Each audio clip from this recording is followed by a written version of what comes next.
conclusion we've come to from that is that there's a significant spherical aberration appears to be present in the optics. And that we should be able to fix it in our insurance program. Chaos and confusion after the Hubble mission. There was threats about shuttle coming to an end because NASA didn't have the capability anymore. And we have a go for main engine start. 5, 4. We couldn't do this, we couldn't do that. Hubble was a disaster. None of this was in the books. Liftoff. Liftoff of the Space Shuttle Endeavour on an ambitious mission to service the Hubble Space Telescope.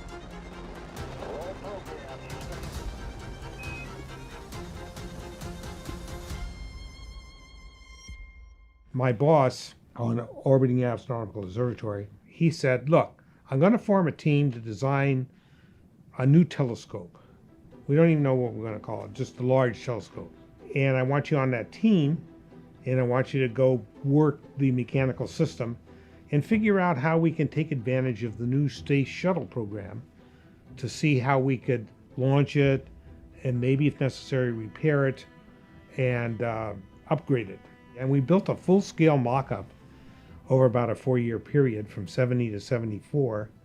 And we came up with what was called a modular concept. We designed the instruments and stuff, the complicated parts of the spacecraft to be modular so interfaces could be simple, and the modules could slide in and out and be picked up by the same standard interfaces. In 75, they picked a winner, and the winner was Marshall Space Flight Center and Lockheed. And so we were essentially out of the business, other than to consult with them with regards to future servicing of Hubble. We were responsible for the instrument development, which by that time we decided they were going to be differently modular instruments. So modularity started to creep in the thing. And then the third aspect is we were responsible after launch for flight operations of Hubble. Right after the launch, and they discovered we had this aberration, then I got approached by people at headquarters saying, hey, would you be interested in doing a servicing mission on Hubble?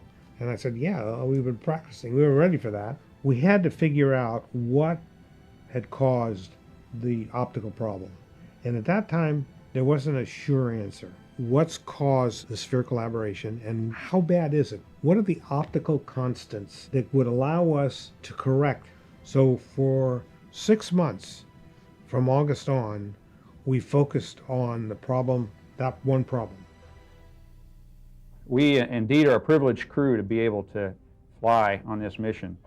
We have had some of the most intensive and extensive training that I have ever experienced in preparation for a space flight. That started with crew members being named early. It continued with the use of resources and facilities that had not been used before in the development of the plan and in the training of crew members. We have trained to be able to work with different people. We have also done a lot of training. The differences between the kinds of training. We'd be very happy to stick with what we've been training to do for a while. Indebted to the tool folks here at JSC and up at Goddard for not only giving us the tools that are very EVA friendly, but actually modifying some existing tools as we went through training. The astronauts figure out things, they see things there that they figure out what to do in case something happens that's not going right. They figure out what to do. Training opens your mind up to doing things other than what you would normally do if you had to have a reverse way of doing it. If you couldn't do it the way it was planned, here's another way to do it. There's always this part about training and testing and so on that allows you to find the other alternatives. These missions didn't go perfectly. Day one, boom, boom, boom, boom, boom. No. Almost every day was a horrendous fear challenge. We didn't plan for failure per se.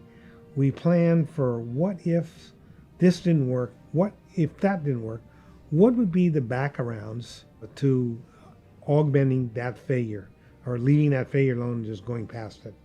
And we did have that. We did have backgrounds for almost every one of our EVA integral missions, that if we didn't do this, we would immediately skip and go over here to this, while the engineers on the ground would figure out what to do there. We would not allow ourselves to think of failure. And now every one of our missions, 100% successful.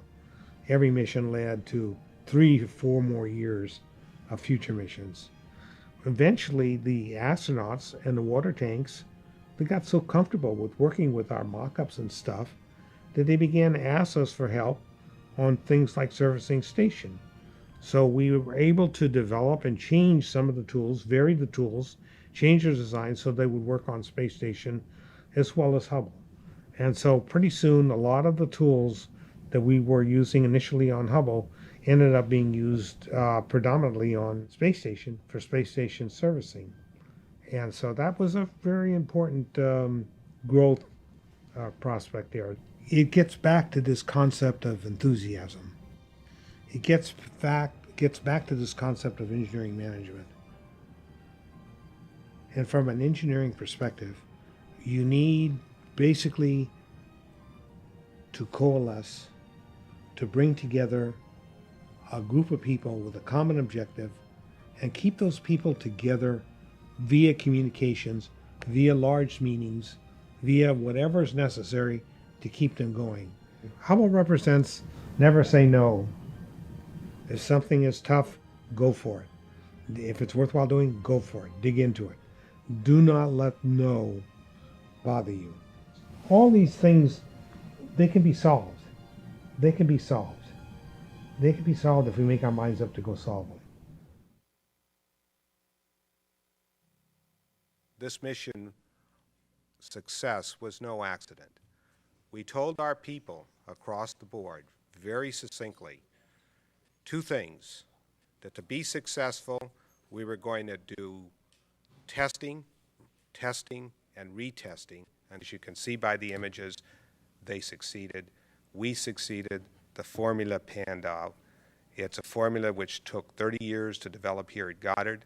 We've evolved from that point to get even to a better technology today, and I think we move on from here into the future.